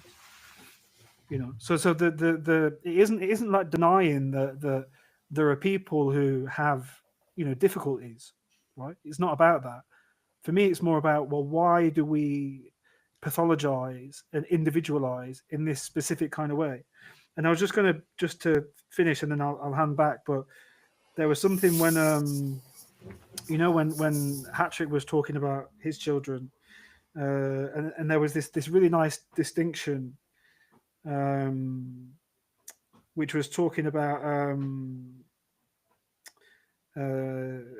imbecility, stupidity, idiocy, and it talks about the madness of more and the madness of less. And this is the point, is that both of these things are kind of like socio-normative, you know, they're particular to a particular history, a particular moment, a particular time, a particular culture. And so, you know, like the madness of more might be, you know, the kid who is, he can't sit still, he's agitated, he's So that would be ADHD would be, for example, the madness of more. The madness of less would be autism, like inability. In here he puts like a dejection, inertia. So you can see how like this early, this kind of like 19th century schema. Madness of more, ADHD. Madness of less, autism. But but the whole thing is, I think it is that it isn't that certain people behave or struggle or have like characters in different ways. It's that our society has become so hyper normalized, has become so hyper surveilled, has become so narrow and rigid in terms of what it expects and what it allows. Well, it's completely natural. I mean, like the statistics at the moment are incredible. So in UK schools now, more than, I think it's, I don't want to get the number wrong, but it's between 30 and 40% of students now have a SEND diagnosis. Now, if 30 to 40% of students, right, but when that gets to 50%, you might as well flick a coin, like you on the first day of year 7, the sorting hat, the sorting coin. You just flip a coin, and then pick a label, stick it on them, and they'll achieve it anyway. But I just thought that it's not denying that there are people who have certain kinds of difficulties. It's rather thinking about, well, firstly, what are the for me, with my kind of anthropologist hat on, quite literally my anthropologist hat on, I'm like, okay, well, what are the empirical, social, political, economic, what is the kind of the life world in which young people grow up, and then that life world is of course going to lead to certain kind of proclivities. But the question for me is, why does that then become, enter into this domain of categorization, taxonomy, pathologization, medicalization? And I just think all of those things are really problematic. Like I've worked in, both me and Patrick have worked in, a very tough school with very difficult students. And and just like he said with his example of the the student with the student who supposedly couldn't deal with metaphor and actually was, Patrick only read the thing at the end of the lesson. But imagine if he'd read that at the start, that'd have ruined and fucked up the whole thing. And so the way that I always, and I had like an interview with some people recently, and they were clearly expecting me to give them this kind of textbook answer of, of course I recognize these things about and I'm just like, no, I just see a young person as an individual, and then I try and help them and accommodate them in and of themselves as an individual. Like they're I don't need some diagnosis or label or list of like instructions, directions for use in order to help, to accommodate, to be compassionate towards young people. So that would be to throw the question back to you, Jakob, it'd just be like, yes, I agree that these forms of like behavior pathologize, they do exist. It's not saying that they don't exist, but why do they have to enter into this kind of domain of medicalization, classification, pathologization? What's the actual point of that, when if we just had more lassitude, more compassion, more thoughtfulness towards people, well, the necessity of these appellations would just it would just disappear. It would vanish. I mean, I'm thinking about something interesting, or in a sense to try to pull it out, because what I hear you saying is like, okay, so we have this kind of grid, and we're like, okay, autism, ADHD, blah, blah, blah. Why are we kind of occupying ourselves with the grid? In a sense, it's what I'm hearing you say. When, okay, sure, you might have a kind of real, true adversity, but why do we need to handle it in the way we do, or why do we become obsessed with seeing adversities in these particular ways? And then I'm like, okay, but so the school, perfect example, but what about if we remove, we move ourselves outside of the school and we move ourselves into a family or a social group, and we say, okay, in this group, in this, if it's a family or like a extended family or whatever it might be, someone is unable to do certain things or create certain situations or whatever the fuck. Everyone is like, what's going on? Like, why is there this adversity, right? And here I agree with you fully. Like, why are we obsessed with it? But on the other hand, I kind of struggle not to, or maybe it's my upbringing, I struggle to not kind of at least deal with the categories of that. Okay, so is there some level of truth here? Like, is there kind of a real adversity, or is it kind of a socially constructed adversity, in the sense that had things been different, we could have kind of overcome this, or that a person can actually plastically, in a sense, at the point where they are, come out of this, given that the social around them changes. You know what I mean? I mean, yeah, I'm not sure it's so interesting. I also feel we're drifting like a long way from that text, brothers. No, we're still in the region. Like, let me just try and maybe move us back slightly. So we've got this idea of, Luke turns up to the school, and maybe they think he's going to be interested in this kind of like user's manual, that would explain and also allow him to kind of like detect cases. I don't know, just summarize them all, but abnormality or aberrant behavior or sort of like syndromes or whatever it is. So we've got this like blueprint or checklist for abnormality. But I think that what happens after a while is that we forget that this thing was constructed, made. Okay, there's a kind of bureaucratic amnesia that occurs. And I remember, like in our book on Kafka, Luke, we talk about this idea of like amnesia being internal to bureaucracy. So for bureaucracy, all that exists are the regimes, codes, regulations of today, and they're always just to be implemented as if they were timeless and immortal. And this constitutes for the kind of like ontological glitches in Kafka's work, for example, where someone is not only doing something different to what he was doing yesterday, but being a quite radically different person, because he's sort of like aligned or identical to this function which has slipped into a new form, new manifestation. Anyway, so I was thinking about, all right, well, what's the next stage of that managerialism? So again, like back to one of Luke's like themes and motifs, is this idea that the next stage is virtuality. As Bourdieu puts it, the amnesia of the screen, or we could say the amnesia of the device. So we can imagine some like futuristic scenario in which we have like, just as you have that new app that's come out that will tell you not your chronological age, but your biological age. Soon will we, you take a photograph of yourself and you think, oh God, I'm actually 28 biologically. How wonderful. Soon you'll be able to get one that taking a picture of you and gives you your developmental age, your sort of like, whatever it is, your moral score, but developmentally, I'm only 13, or whatever it is. And I think that what happens, we're actually seeing the proliferation of these kinds of devices that record development, or the kind of like, how should I put it, record your relationship to the norm.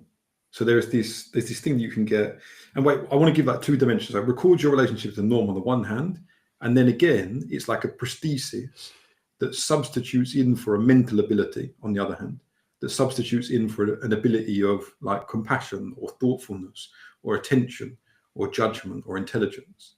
So like you think about like parental paranoia about a child's health, where there are loads of like apps and devices which are kind of like parasitic on that paranoia or that panic about the child's health. And there's a really like famous and popular one at the moment, and you can see like it's called Owlet. Well, I'll explain in a second, but you can see how this device functions. In fact, let me explain it first. So what Owlet does is like a little sock, and you put on the baby whilst it's asleep, and it records the vital signs of the child. So it records things like oxygen levels, It records sleep patterns, sleep cycles, you know. So it'd be, it will say like on the app, little Jimmy is in REM sleep. Little Jimmy has just moved, beep, beep, beep, beep. Little Jimmy has just moved into light sleep. Watch out, he's coming. You know, it's this kind of thing, yeah. And or heart rate and things like that. And you know, like, you've got like parents on the website, and they're like, "God, this is really like taking a load off my mind. I'm not waking up, you know, to tap little Jimmy's face to make sure, listening to make sure he's breathing anymore. You know, I can finally get some sleep." You know. So on the one hand, you've got this idea that it provides an antidote to fear, you know, a sort of palliative or anesthetic against a certain kind of fear. But on the other hand, it's also something kind of weirder is happening. So we've given over, like Baudrillard says about artificial intelligence, you know, we create intelligent machines to escape from our own intelligence so that we no longer have to be intelligent ourselves. Or we can think of like, we want to outsource as many human attributes and qualities as possible, you know, judgment, intelligence, even fear, you know, to escape almost from like the humanity itself. Like, and I just thought that, wait, do I want to make that move right now? Yeah, all right, fuck it, yeah.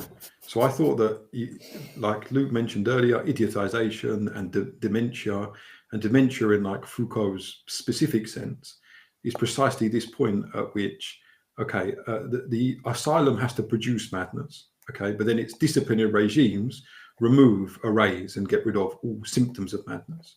So the state of dementia is a kind of like default, a kind of like perfect state or ideal state of a patient within an asylum, okay, that he exhibits no symptoms and yet he is absolutely mad, okay.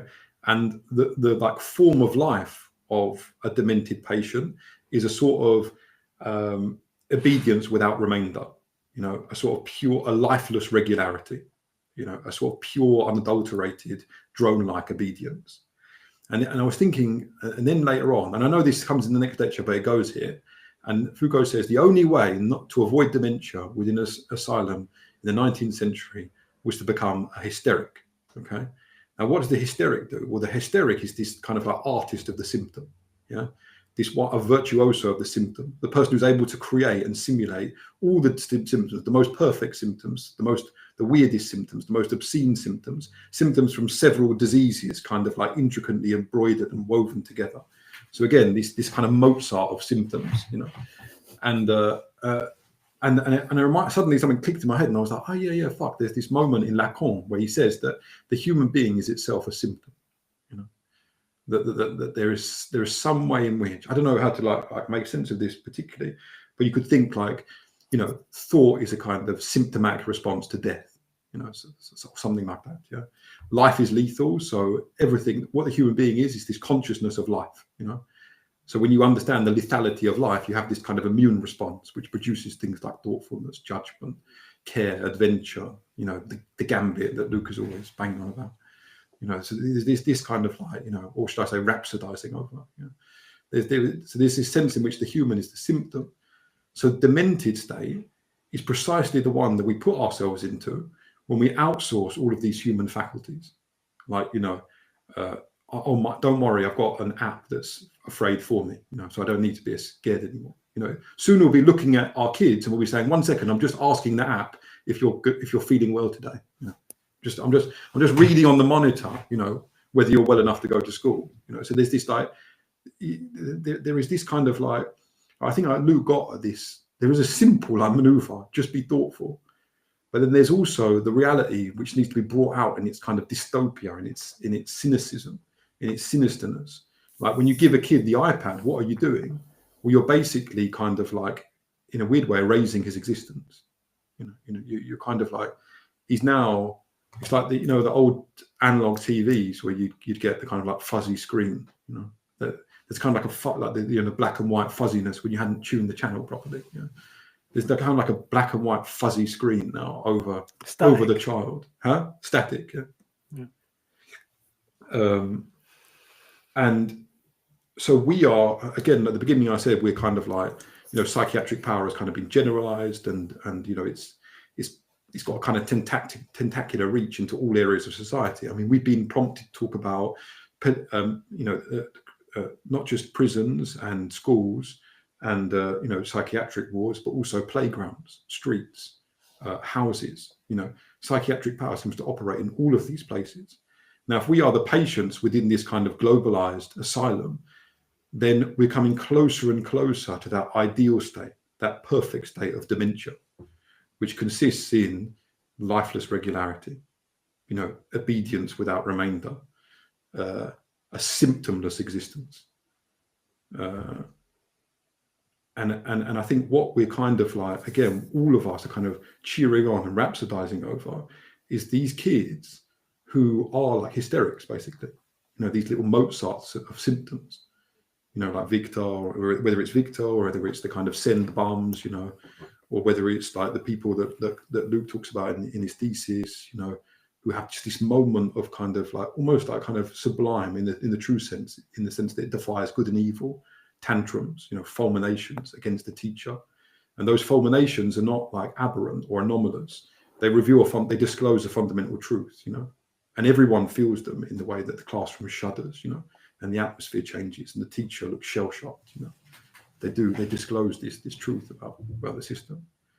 And maybe just to close, Luke's idea of more and less, madness, more and less. Maybe there's like a different way of like dividing that madness. And there's madness as like dysfunction, and then there's like the carnivalesque side of madness, that we've been talking about in this.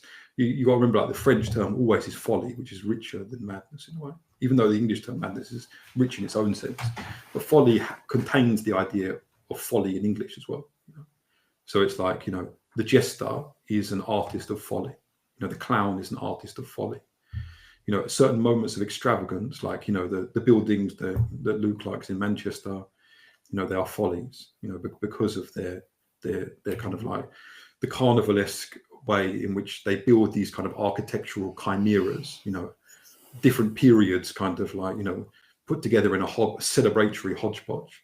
And I was thinking about French terms for madness compared to English terms for madness. Now in France, it's like a habit to, when you talk about madness, to talk about it with this linguistic stutter. So you say, il est toc-toc, or il est zinzin, ce mec, or il est foufou. And I was thinking, that's so, like, this is kind of very weird, And I was thinking this linguistic stutter is a bit like a machine dysfunctioning, like a printer printing the same document over and over again. A moment where the kind of like machine of the French language becomes jammed for a period of time. So it's fundamentally madness as dysfunction that relates to, of course, the French language is something methodical, programmatic, definitely nuanced, but much more operational than the English language. And there are many exceptions to that, but the exceptions are also funny because they're like maboul, which is imported word from Arabic. There's arrête de faire le zouave, and the zouave again like are a contingent within the French army of Algerians, so, or North Africans. So to faire le zouave is like to act like a zouave. So, and these are other terms of madness. And then there's another one which is like taré, which actually means defective. So, and I was just thinking, this is a very interesting array of terms. There are others, sanglé, for example, that doesn't quite fit, but whatever, we'll allow them their exceptions. But then you think of the English terms, they're like balmy, bonkers, bananas. These are kind of like wacky. These are carnivalesque. Nuts, nuts. These are carnivalesque terms for madness. It's never that bad to be bonkers. It's definitely not bad to be bananas. Like, that's just wonderful. Like, this kind of how rich that term is. The slapstick moment where you trip on a banana. The kind of hilarious impersonation of the phallus that is the banana. It's kind of like it's odd, like yellow color that appears like nowhere else in nature, and it's kind of also you're not just banana. You're bananas. You're several of them. So it's this kind of like profligate outpouring of these exotic fruits. So it celebrates a certain kind of like goofiness in madness, a lovable goofiness in madness. Now the French terms no. I was just going to give you a few more. A few bodies short of a picnic. Yeah, there you go. Yeah, He's got a screw loose. He's got a screw loose. Yeah. He's not. But that's a bit machinic. He's off his nut. Off his nut. Off his rocker. Yeah. Off his rocker. Yeah. Yeah, I mean, I love like a French person to interrupt me here and be like, because French is weird. You've got this like official language, but then you've got argot, and there are lots of really creative things going here at the level of argot. But English don't have that. English is again a kind of assemblage of dialects that are all in like a state of cross pollination. There isn't really an official English, which is why the BBC, so-called BBC English, is so thin, right? And everyone misunderstands. And when all the Erasmus English that all foreigners speak, is so thin, right? Because they don't know how to talk in a kind of idiomatic way. And England is just sedimentations of idiom, right? That's all it is really. So there is this interesting thing going on at the level of argot, but when you get there, you realize how much they rob from North Africa as well. Like it's very strange. I'm thinking of something, Patrick, with the dementia. I mean, what? Yeah, sorry. I don't. Yeah, we can just talk about it. But I mean, dementia today, right? Is, I mean, okay, we have forgetting, right? I mean, someone who of old age develops dementia, but then there is also dementia where instinct comes out, right? And you're not really there, but you're kind of there, and you start have all these ruptures, and you get angry, and you get a lot more, more today. In today's understanding of dementia is also there, right? I mean, of course you have less that you forget stuff, but you also have like, you just go out and you fucking go into someone else's car and you drive off, Mm-hmm. That's kind of dementia also, right? Or you start screaming, like at someone out in the street because I don't know, whatever. I mean, that's a kind of other kind of dementia that Foucault doesn't really talk about. Exactly, yeah. For Foucault, it's really the degree zero of existence. It's kind of utter placidity, vacancy, But nonetheless, it's not the thing that the idiot does, or the instinct. Instinct is different. The will not to will. So it's like it's the kind of like the dull twin of the will not to will. It's merely willing in exact synchrony with the system without remainder. So it's kind of being on autopilot or being sleepwalking, which is why I think it's like this. Like Cavell doesn't stop talking about sleepwalking. Why? Because he sees it everywhere. Think about like zombies as well. Zombies are like the monster of our epoch. Why? And where does the zombie live? Well, the zombie is fundamentally an office worker. He's like an office worker, isn't he? Because he's someone on autopilot that then nags you and whose existence is kind of parasitic on yours. Have you done that form? Have you filled out those forms? Have you sent that letter? Oh God, I'm now a zombie as well. And I'm going to go and sort of bug somebody else. Maybe I'm just thinking like contemporary, like that other understanding of dementia is also almost like it tangents on psychosis, right? Like we don't know, is the person there? Are they not there? What are they talking about? Or is it real stuff that they actually feel? Well, maybe. Well, I don't know. Well, no, I was just like looking at some of my notes, and maybe the reason why dementia takes the form it does in Foucault's text is kind of dementia is like the ultimate escape from the asylum, right? Well, why is dementia the ultimate escape from the asylum? Well, because dementia is precisely so it's a will that can't be confronted. Like it's a will that's ungraspable. It doesn't have anything that the psychiatric power can, like a friend of mine that I used to live with. She worked in old people's homes, and like old people when they get dementia, well, a lot of them like they get really horny and start just like fucking like rabbits all of a sudden, and it's kind of like, well, what are you going to do about that as a care worker, because they're still, you can't like break into their rooms and drag them apart or there's kind of, and it links to this notion of like an anarchic form of will, not wanting to submit to the will to another. And so that's why I think that dementia, well, there's that funny example of horny old people, but it takes this space in Foucault's text, well, because how then do you escape the kind of power of the asylum whilst being confined in the asylum? Well, it is in and through dementia. Yeah, because in and through dementia, your will becomes anarchic, instinctual, and therefore it cannot be confronted with any form of kind of like rationalistic power. Yeah, here's what I do this. I think what you say, what I want to do is preserve this difference between the idiot and then the demented person in Foucault's terms. So I think everything you said there is true of the idiot. He's the one who's ungraspable, who can't be taught, who can't be developed according to the asylum discipline. I think the demented is the masterpiece of the asylum. Okay, it's the ideal form of patient. It's the patient that the asylum has finished with. And now he runs according to asylum clockwork. I think your riff is completely fine for the idiot, but I do think that maybe he doesn't do it in lecture 9, but in lecture 10, he definitely narrows down on a different version or more precise, characterization of the demented person as someone who embodies the success of the success of the double movement of the asylum, which is on the one hand to realize madness and then to remove its symptoms, so that now it doesn't resist the demented person doesn't resist the asylum.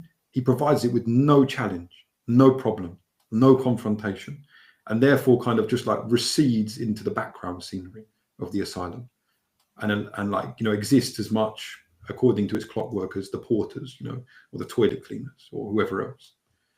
And so because you're right, that applies to the idiot. And then there's this weird thing again, like Foucault's got this weird thing where he drops in a concept and then sort of like comes back to it later, So he drops in instinct, he drops in idiocy, and he drops in dementia in that lecture number 9. And he doesn't really distinguish between them. So there's this kind of thought that he's roughly talking about the same thing. But I think they're all different. And the most different is this idea of dementia. Let me just. Well, there is, but I think there's a difference in the tense of dementia versus demented, and it was something else that I wanted to mention was that it really struck me when the negative definition of the teacher in the school, i.e., the teacher is negatively defined, right? So whereas the psychiatric doctor, earlier on in the earlier lectures, is positively defined, right? In terms of having a certain teeth and posture and Here he presents the teacher in the negative, right? So they are clumsy, they are poorly shaped, their eyes are lackluster, set far apart, lifeless. They have an expressionless gaze, and it's funny that to me corresponds exactly to the figure of Dupré. This thing that the asylum can't get a Pinel, he can't get a hold of Dupré, or at least it's a great cost, time, effort, mortification that he does so. But I think that's still the idiot. I don't know. I don't want to be like some sort of pedantic maniac. No, but really strict. I'm sorry, I can't move on with this conversation. No, but I agree. I agree. But I just think that there is everything you're saying is interesting and good and nice. But then there's this other weirder phenomenon that's dementia. Look, and I'll go back to that thing on idiot because actually I want to say something about that. But just to read this, it's just, again, it says... where are we? So it'll be our page 253, okay? The first full Lecture paragraph 10, that begins all in all. Has everyone seen that? Yeah. So it's just, all in all, there is an ideal for this double functioning of psychiatric power, which realizes madness, and of the disciplinary institution, which refuses to listen to madness, which flattens out its symptoms and planes down all its manifestations. This is dementia. What is a demented person? He is someone who is nothing other than the reality of his madness.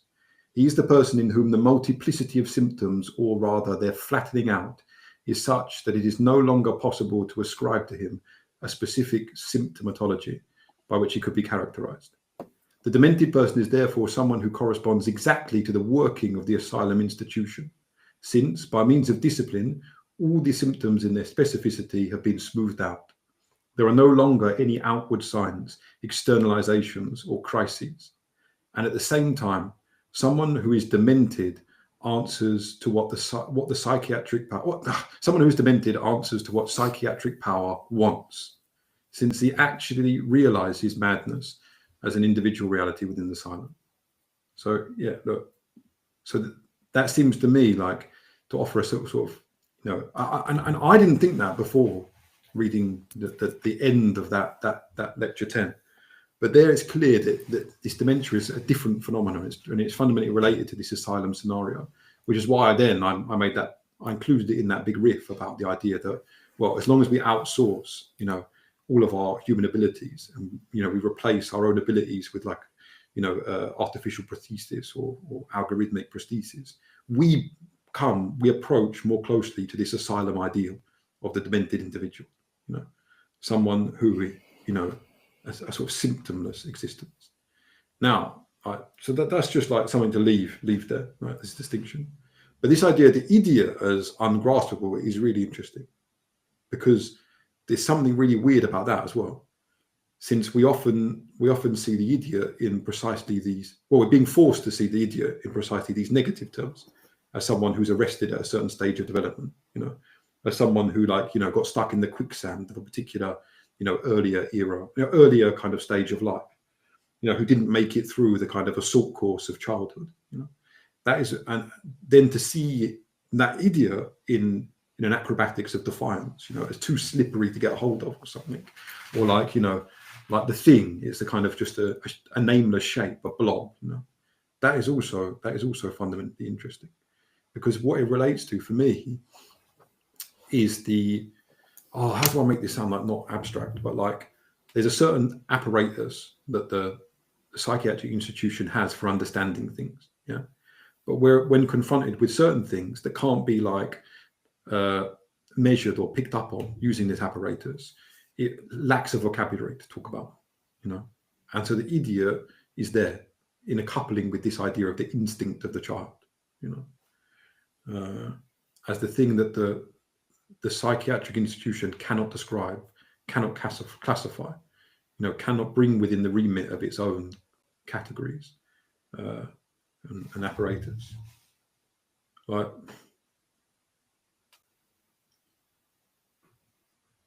yeah, so the idiot then, and I think this is really funny as well, because we talked last week about the collapse of the metaphoric function. So what can the psychiatric institution not do? Well, one of the things it can't do is understand poetry, okay? And so that we have this thing of the collapse of the metaphor, its inability to compute metaphor, and autistic, fault, as we all know.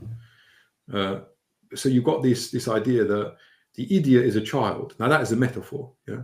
The idiot is a child. Why is the idiot like a child? Well, for some reasons he can't take responsibility for himself.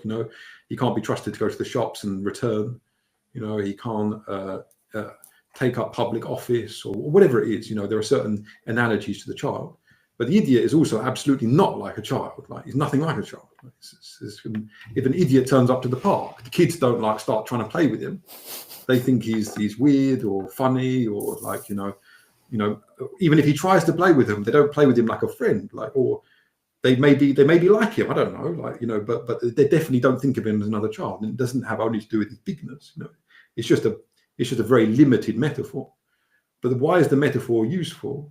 Well, it goes back to all those the tactical stuff that Luke introduced at the beginning. Because if the idiot is a child, yeah, then what that allows us to do is to say that he's been stranded, to use this kind of medico-political category of arrested development to describe him, to diagnose him, to say that he's been stranded in a phase of childhood. And then this is like the pivot, this is the kind of sleight of hand. That in itself pathologizes childhood. Because what it does is it says that childhood is this kind of series of idiocies and imbecilities that you have to get through. It's this assault course of imbecilities that you have to pass all the way through. And the danger is that one of these moments could you could get stuck at one of these moments, And the best kind of childhood is this sort of tough show of development, this show jumping of development, by which you're able to get past all these imbecilities and finally arrive, you know, at the destiny of adulthood, you know. So there's like a double maneuver here, you know, the idiot as child, which obviously, you know, allows you to relate to the idiot in a certain way, and then also the child as, you know, temporary idiot, which allows you to relate to the child in a certain way, and of course allows, like, again, to go loop back to what Luke said at the beginning, allows for psychiatric power to make its way into the school, and allows for psychiatric power to make its way into the home and into the playground and all these other places where kids hang out in a kind of institutional paedophilia. I think maybe just you know, just like to self-reflect for a moment on what you were saying, Patrick, is that I think I find myself in the position that Jakob often finds himself in, which is where I can't fully kind of like dissolve myself into this kind of beautiful ideal of you know, of Foucault's description of dementia, because, you know, like you know, I have experience of you know, of old people in you know, not necessarily asylums, but, you know, asylum, you know, like an old person's care home is very much like an asylum, and kind of, you know, what you know, Jakob was saying, that in the, you know, the demented state is one that it can be kind of like put back into the, you know, the rhythm and metronome of the institution. You know, no, that's not your brother. You know, sit down. You know, no, that's not an air raid siren. You know, to the, you know, to the old captain, or, you know, no, that's not what you do with your food. You know, you don't, you know, to the you know, the person who, you know, always like throws the food off the plate. You know, in some kind of rage.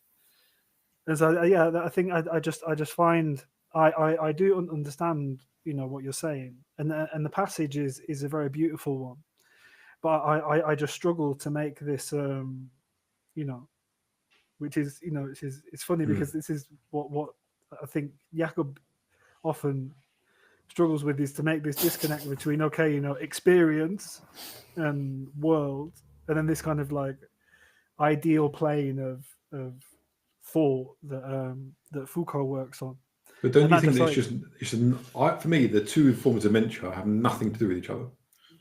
Like, it's just, there's the dementia that we talk about now, that's like, you know, the whatever, the variety of forms of it, and it has to do with like the mind, like, you know, the brain being eaten up, you know, and on all the external manifestations of that sort of catastrophe of the self. And then there's like, Foucault's just using this term dementia, which is obviously a way in which it was used within psychiatric practice in the 19th century in a completely different way. It doesn't have the same meaning at all. Yeah, except from, you can see why there's an overlap. Well, because dementia means something like the breakdown of the mind, and you can think, well, that's a way of describing those kind of sedate individuals, you know, because it seems like they now don't have, their behavior doesn't manifest mind anymore, you know. But I'd almost just, I mean, I didn't even think of, like, I obviously realized there was some crossover with the vocabulary, but I was just like, well, just get rid of that, because then he's not talking about that. So it's interesting that you guys like would have that cognitive interference, you know, with this like use of this, I suppose there's use of the same term. But because like, you think about demented, it is, no one says that a person with dementia is demented, oddly enough. It's a very odd formulation. You say this person's got dementia, he's suffering from dementia. To be demented is like to be something else. Like, it's like in adolescent speak, could be another like word for mad. Like, you know, he's seeing things the wrong way. He's got seeing things crookedly or something. You know. Well, no, it's like it has, you know, a connotation of like extremity, violence. You know.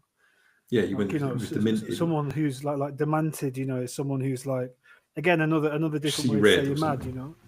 Like, you know, he's demented, he's sick in the head, you know, and it carries like connotations of violence, of cruelty, of you know, in a normative sense, like sadism, you know, Hmm. like oh, you know, why does that kid, you know, why did that kid like I don't know, you know, like sexually abuse an animal or something? It's, oh, he's sick in the head. He's demented, you know. Mm-hmm. Yeah. You're right. Yeah. It's kind of like the extreme other side to what we were talking about before, you know, like bananas, loony, nuts, off, you know, off his box, off his chops, you know. What was his off his trolley as well? I forgot about that one. yeah. Off his trolley. Yeah, okay, can we read? It was just, I don't know, maybe just in a closing manner or something. I will read a piece just about this, like anarchic form of will with the idiot. Maybe we can circle back a bit to that. I think there's at least one particular interesting part of it, and then there was another. There's a quote or like a kind of paragraph on page 222. Which I think kind of wait, it's just some kind of summary which about psychiatry and abnormality. It begins, I don't know if you can see it, but it begins with the first consequence is that psychiatry. Anyway, I'll just read the first part. I think it's Jakob, one second. Yeah. I really want you to read this. I just got one tiny thing because I'm going to lose the point, and I actually forgot to mention it at the most crucial moment. It literally took me 10 seconds. But, you know, we talked about this idea of the French terms for madness, zan zan, fou fou, you know, tuk tuk. Yeah, and we also talked about this idea of the relationship between, you know, psychiatric power and a certain kind of like diagnosis of retardation. Yeah, and actually in France, it's like in America, it's quite common to be held back a year. Okay, and if you get held back a year, you're described as having to redoubler la classe. So redoubler. To redouble the class. So again, you get this kind of like redundancy and tautology, precisely that mirrors the you know, the sort of verbal expressions for madness, where there's this linguistic stutter. It's not in a repetition of the same word, but it's in the redundancy in the form of a tautology here. Why would you have to redouble? You're doubling the class, or you're redoing the class. You're not redoubling the class. You know. Do you see what I'm saying? Is that related to Foucault? Has this quite distinct expression that I've never really, maybe you've heard it before, but this thing of, does he say falling into itself, or he has this kind of expression that comes back several times? Do you know what I mean? Yeah, which one? It was the one he used with the colors. Yeah. From your previous quote. Falling into its own night, or all the colors falling back into their own night. No, it's kind of that it falls into itself. Luke, can you remember what the previous quote was? With the colors, the gray? Yeah, let me just find it quickly. I'm just thinking about what you're just saying. It seems like it. I see what you're saying. You're saying that Foucault's description is almost like a spatial version. Turning in on itself so quickly. Yeah, that turning in on itself. None of the elements, the beliefs of the delineation can be detected. It is the non-color produced by colors whirling in on themselves. It is the effect of the obnubilation of thought and even perception, which is defined in idiotism. That's almost like redoubling. I think that works, yeah, because then it's like, you know, you've got this perfect form of madness is a madness that appears so quickly that it at the same time erases itself or something, you know. So you've got like it produces all the symptoms and then also gets rid of them in the same act. You know, like two remarks, and then we can let Jakob finish. It's just kind of brings a few things together, and then it's something important that I noticed and that we haven't spoke about at all. And maybe, you know, we can talk some more about this next week. But they're both related to, firstly, you know, this zaza fufu, they are like infantile, you know, they're like baby speak. Yeah, they are. And precisely what is the kind of object here? Okay, what is Foucault up to? You know, what maneuver is he trying to make? Well, clearly he is going against, without saying so, he's going to war with Freud, right? He's going to war with this notion that you know, of like psychoanalysis, of the notion of disorder as rooted in certain kind of experiences, and he's doing so by like breaking this out into, you know, all sorts of different contexts. And I just thought it was interesting because, you know, that these words, you know, it's almost like dada, zuzu, you know, this doubling thing, you know, papa, mama. These are all very kind of like infantile terms. And you know, and the way in which he's in an interesting way, kind of like he's almost trying to,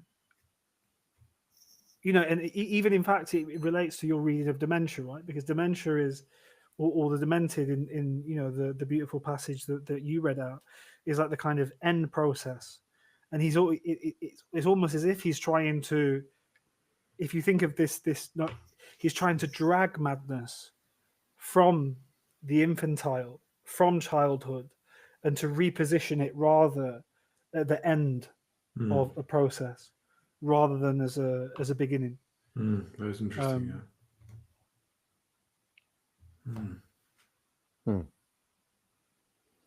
Right, what are we saying? Yeah, there's just like there's loads of things to say about that, but like, you know, I'll keep it cooking on the back brain. You know.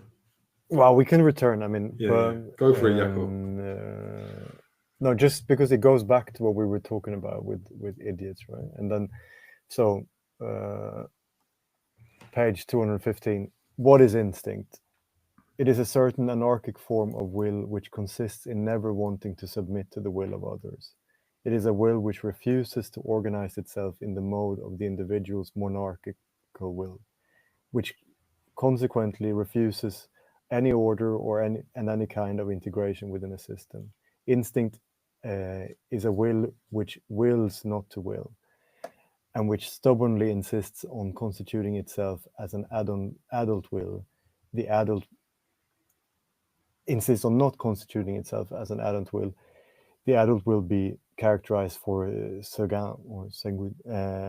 as a will that can obey.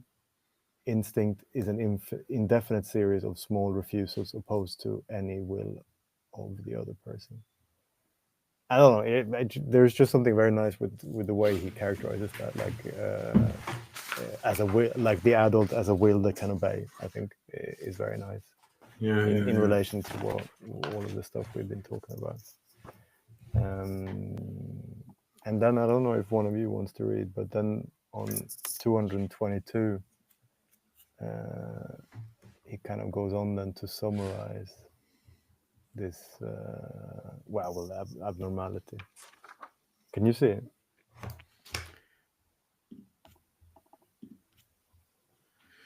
We say 222. Yeah, it's like the first consequence is that.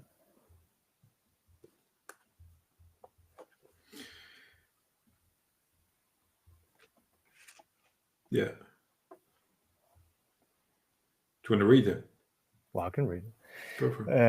The first consequence is that psychiatry will now be able to plug into a whole series of disciplinary regimes existing around it, on the grounds of the principle that it alone is both the science and power of the abnormal.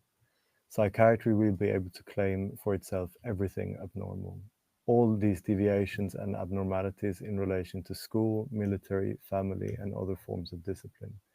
The generalization, diffusion, and dissemination of psychiatric power took place in our society by way of carving out the abnormal child. By way of this carving out of the abnormal child. I don't know. I just, just some woof. No, it's immensely interesting, yeah. Obviously, that last bit relates to what we said before about this idea of psychiatric power trying to conquer and colonize these new spaces.